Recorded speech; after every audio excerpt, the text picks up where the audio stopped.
Bueno, en esta ocasión vamos a analizar lo que es el tema de los accidentes de tránsito. Ya vimos definición, por supuesto, factores que los causaban.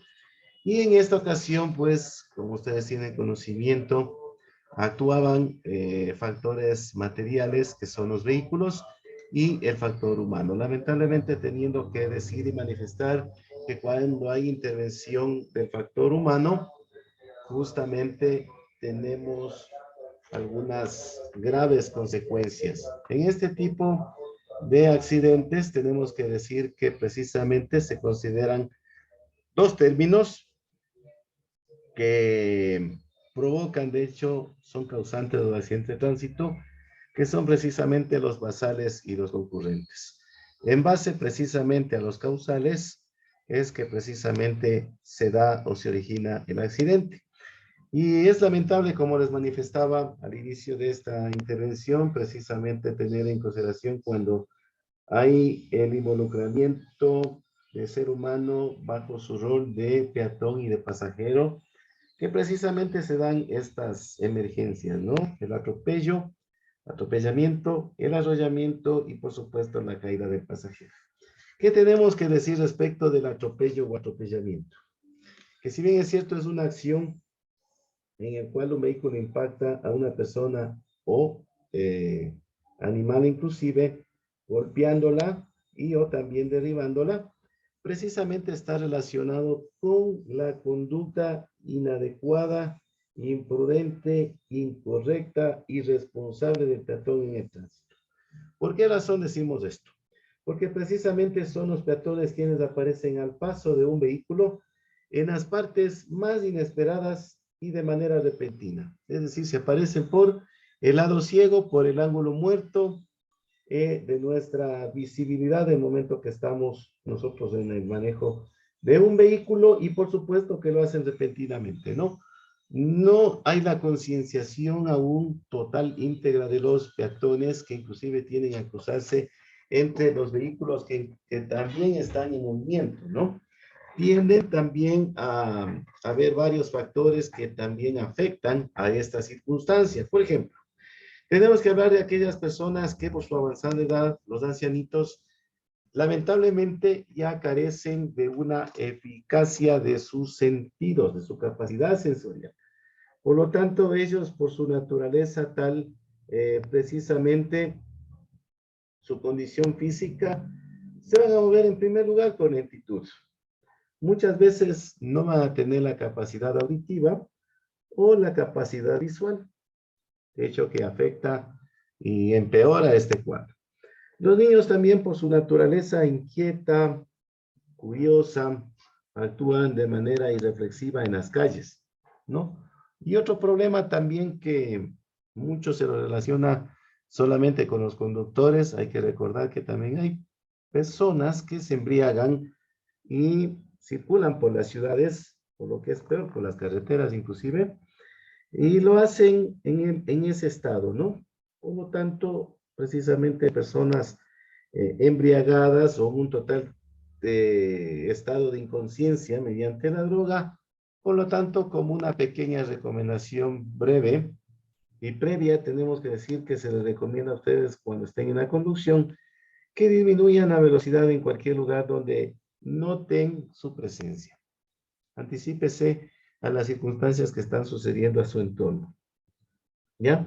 Lamentablemente el atropello se desenvuelve en una secuencia de hechos muy lamentables y muy dolorosos al poder relatarlos, en el cual se da la caída, ¿no? Que es consecuencia del empujón, es la pérdida del equilibrio y con ello la caída de la persona sobre el pavimento. Ahora la cosa no queda ahí. ¿Qué es lo que sucede? Como nuestro vehículo sigue en movimiento, se da el proceso del acercamiento en el cual el vehículo alcanza el cuerpo del peatón caído, entra en un contacto muy cercano, por así decirlo, y lamentablemente tiene que sobrepasarlo o en su defecto apartarlo del camino. En tercer lugar, al sobrepasarlo ya tenemos lo que es el paso de la compresión, que lamentablemente ya lo pasamos, por lo menos con una rueda por encima del cuerpo de este. Consecuentemente, puede darse el arrastramiento, que esto también está en razón de que probablemente se enganchó parte de la vestimenta del peatón o una parte de su humanidad con un elemento saliente de la zona baja del vehículo y por lo tanto puede ser antes o después de sobrepasarlo, la víctima es arrastrada durante un trayecto más o menos largo, ¿no? Y finalmente, si es que no hemos tenido el poder de reacción o la velocidad ha sido demasiado considerable, se produce el volteo, ¿no?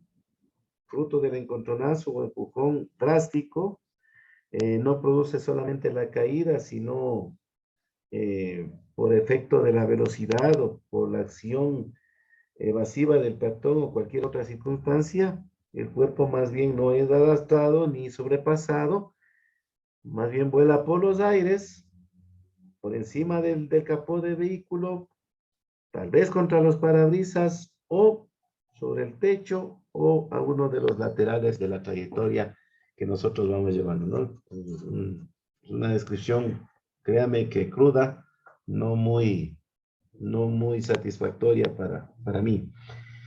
En el tema del arrollamiento, tenemos que decir que es la acción mediante la cual el vehículo pasa por una o dos ruedas por encima del cuerpo de la persona o animal, ¿sí?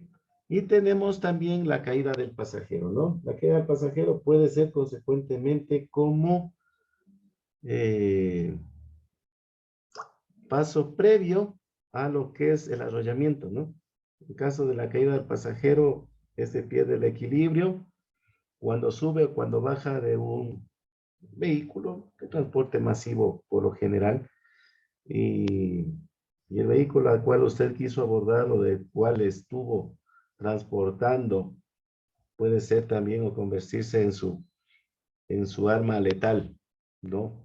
En el menor de los casos solamente quedamos sobre el asfalto, alguna lesión, algún golpe, pero a veces puede ser también arrollado.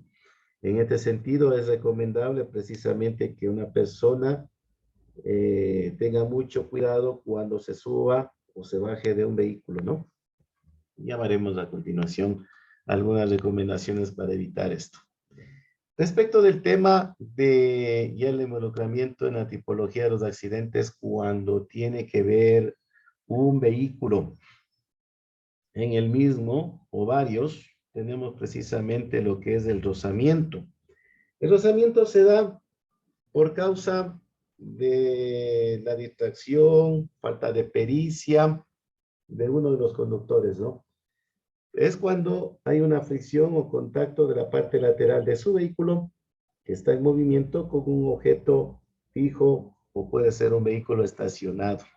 Podría causar sorpresa, susto, sobresalto para los ocupantes del otro vehículo y también para quien lo provoca, no es menos la situación, ¿no? Tenemos también que hablar del roce y hay el roce positivo y roce negativo. Cuando ambos vehículos están en movimiento, extremo inferior derecho, estamos marcándolo con el cursor del mouse, tenemos precisamente que se da el roce. Roce negativo cuando precisamente contactan o friccionan las partes laterales de dos vehículos que van circulando en el mismo sentido, ¿no? Probablemente vayan a la misma velocidad o una velocidad relativa del uno mayor respecto del otro. Tenemos también el roce positivo en la esquina inferior derecha, en el cual podemos observar que los vehículos están en sentido contrario, están en movimiento, contactan o rozan o friccionan sus laterales cuando están circulando en el sentido opuesto. Los daños obviamente son materiales por lo general.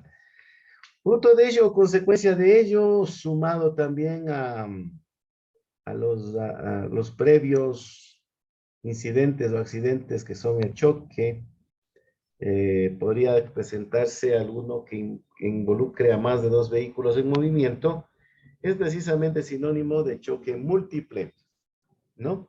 Adicionalmente de aquello también tenemos que decir que no solamente nos impactamos con vehículos de nuestra característica o similares, sino que también lamentablemente hay choques con motos y bicicletas. Precisamente por la estructura de este tipo de vehículos o por la fragilidad, justamente sus conductores y estas máquinas casi siempre, por no decirlo siempre, resultan con graves consecuencias, ¿no? Materiales y obviamente para sus conductores también lesiones o lo que es peor, pérdida de su vida.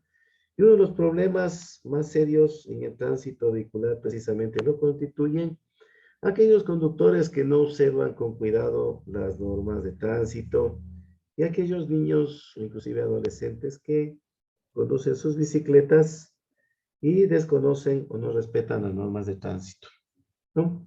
Invaden el sentido de la vía, van a una alta velocidad, no tienen cuidado en los cruces, etcétera. ¿Cómo evitamos esto?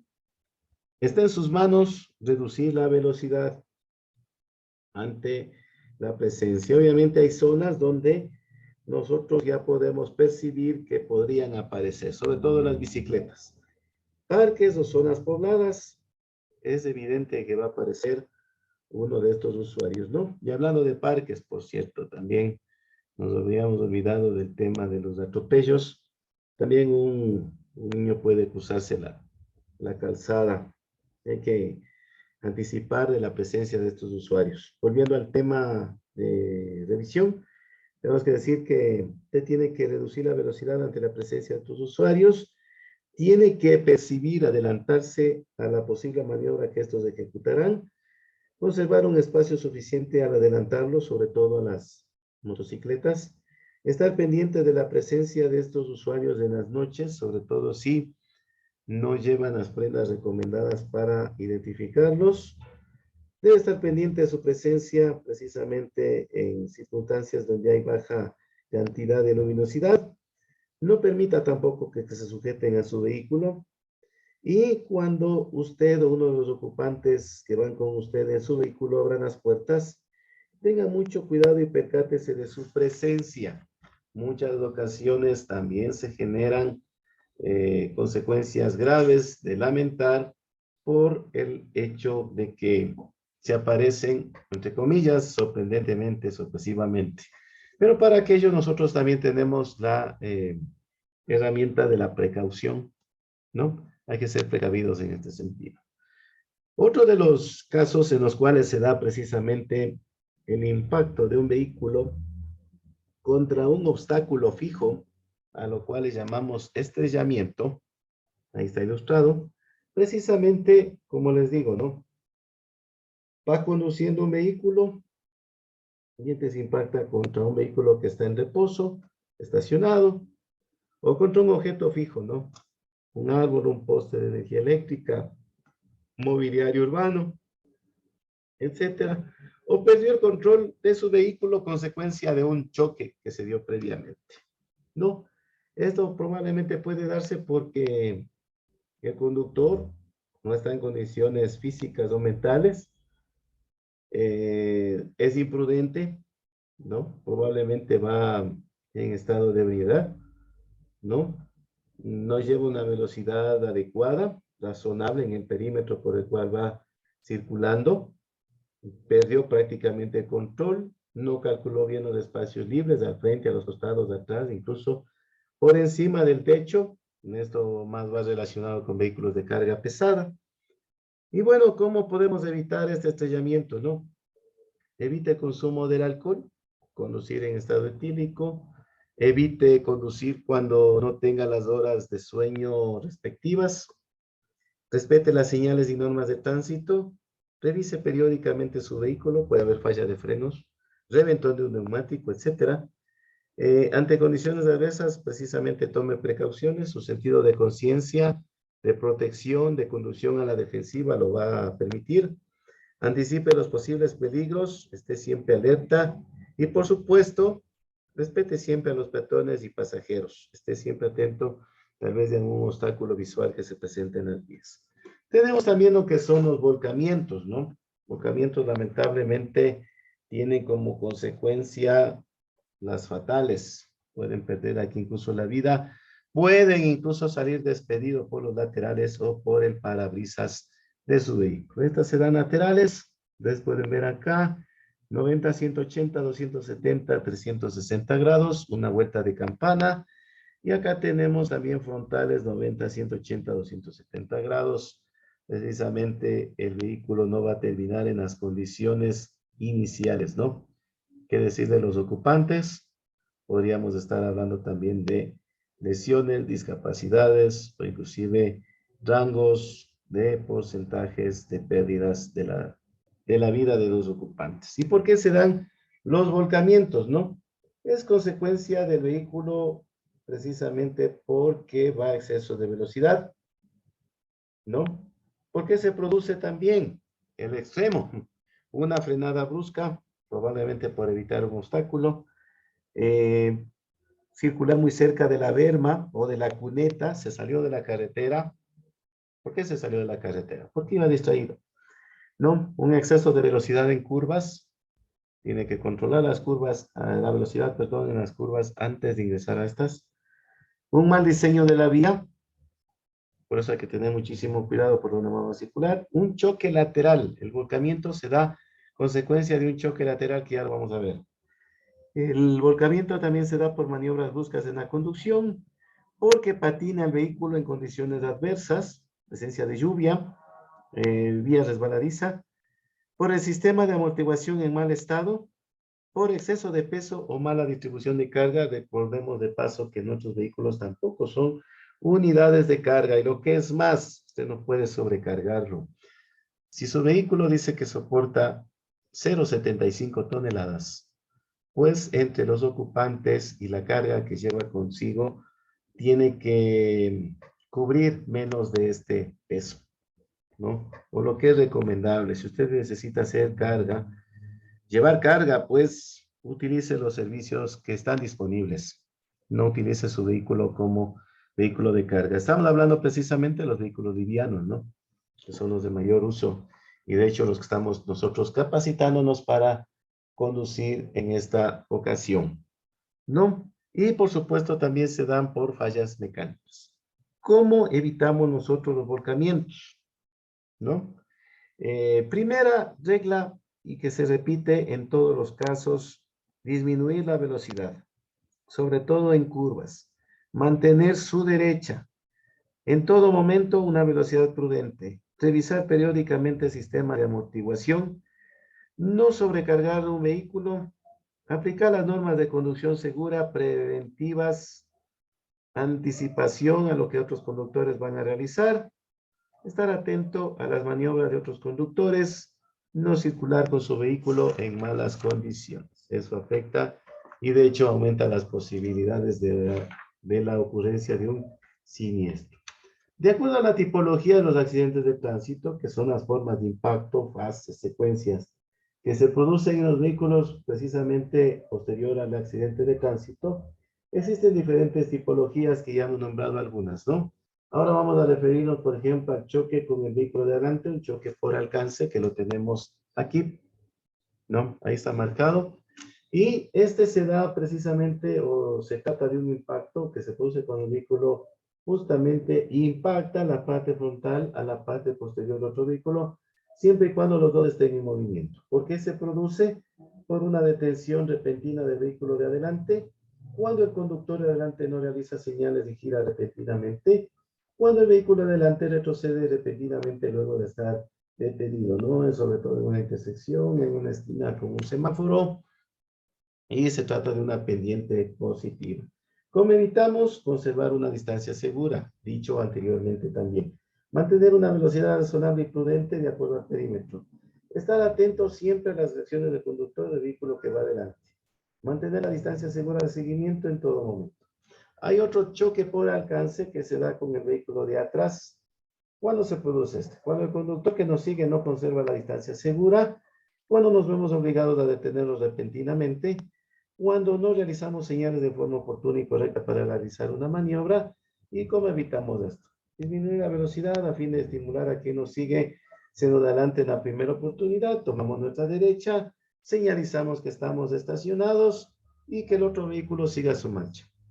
Aumentar la distancia entre nuestro vehículo y el que nos antecede para motivarle también al vehículo que viene detrás nuestro, que esa es la distancia que debe conservar. Y precisamente que el conductor que nos sigue disminuya la velocidad. Llevarlo a nuestro ritmo. Obviamente no con la intención de reducir o trabar la circulación, sino que precisamente dadas las circunstancias de las condiciones de tránsito en ese momento, en ese lugar, es recomendable que todos vayamos a una velocidad sostenida, ¿no? Es lo mejor, por seguridad. Tenemos también el choque frontal longitudinal, que lo tenemos acá. Probablemente este está calificado como el más grave de todos, el que tiene mayor fatalidad.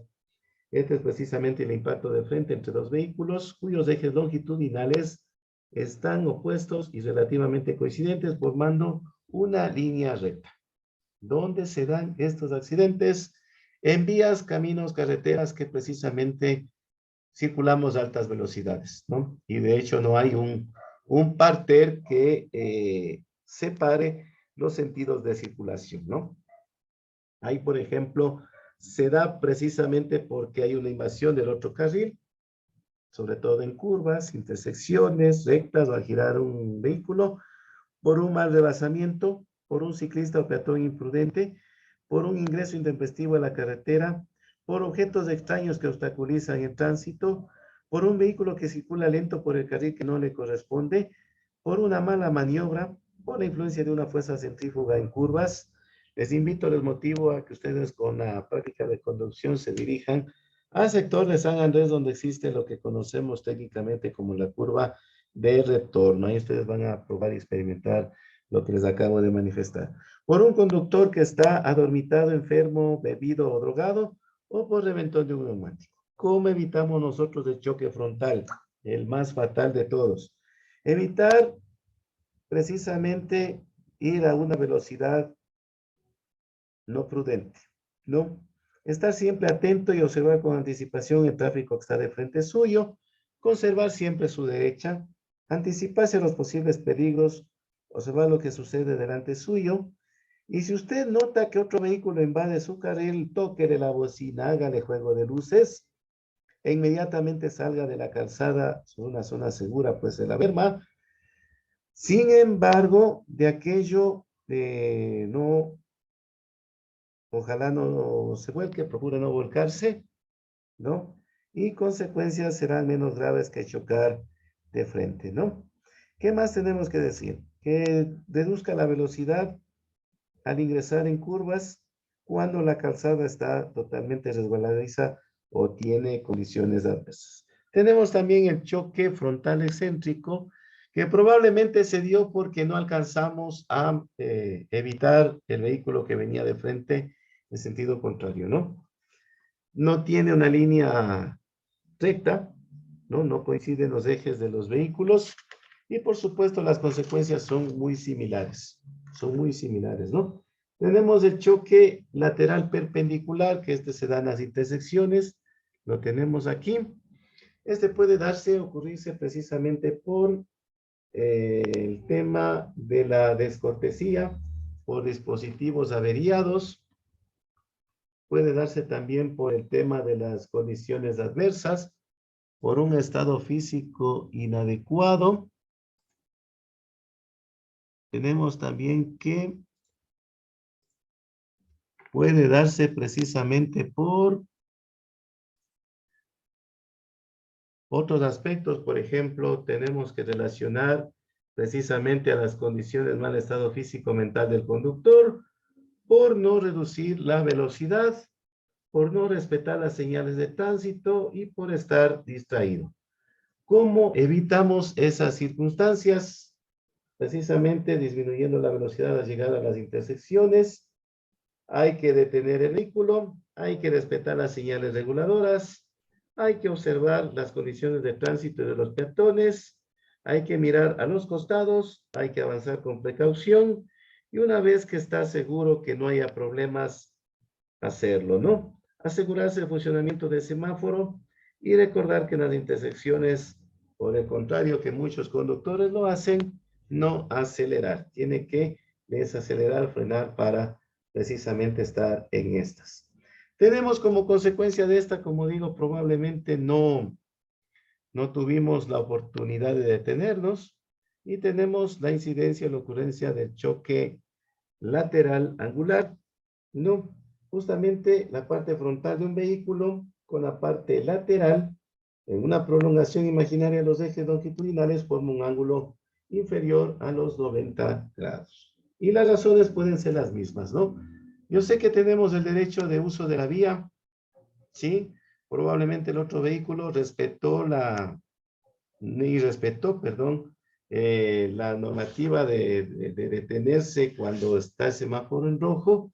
Sin embargo, de aquello no lo hizo y si está en sus manos detenerse para evitar el impacto, yo creo que lo más recomendable es que lo haga. Actuar con cortesía. No muchas las ocasiones es una elección sabia que nos podría evitar dar un mal rato en ese momento, ¿no? Así que esto en cuanto tiene que ver a lo que nosotros hemos tenido que revisar con la tipología de los accidentes, ¿no?